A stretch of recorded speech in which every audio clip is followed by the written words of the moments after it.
The harsh truth about conditional love in modern relationships. Would you still be loved if you stopped being useful? Hello, I am Dr. K. Paul Stoller, and let me ask you a question most people never say out loud. If a man stops producing, stops earning, stops solving problems, how long before the respect around him begins to fade? Not because anyone consciously decides to stop loving him, but because something deeper is happening. For most of human history, a man's value has been tied to one thing above all else: his usefulness. In relationships, men have always lived with an unspoken contract. Provide, protect, produce. If he does those things well, he has a family. If he cannot, everything becomes uncertain.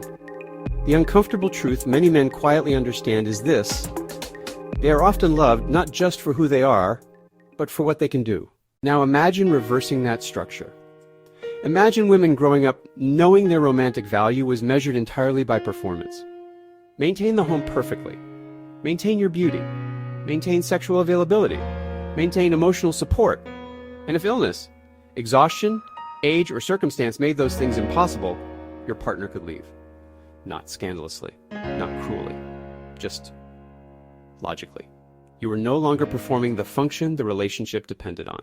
Most people hearing this would recoil immediately. That sounds cold, cruel, dehumanizing. But that reaction raises an uncomfortable possibility. If it sounds wrong when applied to women, what does that say about the expectations we quietly place on men? Here's the part that makes people uneasy. Much of male romantic value has historically been conditional, not always consciously, not always maliciously, but structurally. A man who can build, produce, earn, and solve problems has enormous value.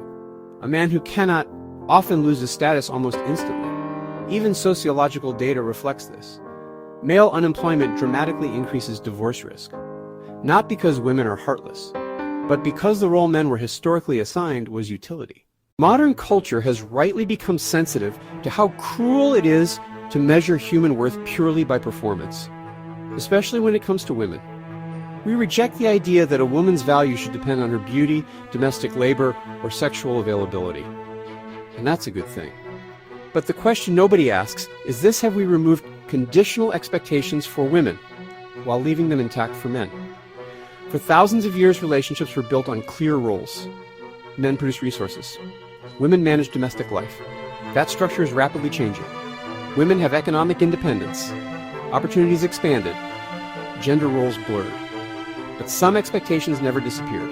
Men are still often judged by society and by themselves by their ability to produce and provide. Which means many relationships today operate inside a strange hybrid system. Modern ideals mixed with ancient instincts. The point isn't that men or women have it worse. The point is something deeper. Human beings struggle with the same question everywhere: is love unconditional? Or is it tied, at least partly, to what we contribute to each other's lives? Because every long-term relationship contains both forces: affection and expectation, identity and utility. The uncomfortable truth is this: most people want to be loved for who they are. But long-term relationships also depend on what people bring to the table. The challenge isn't pretending those expectations don't exist. The challenge is building relationships where both partners feel valued, not just for their usefulness, but for their humanity. Because when love becomes purely transactional, everyone eventually becomes replaceable. Are we loved for who we are, or for what we provide? Most of us know the answer to that question.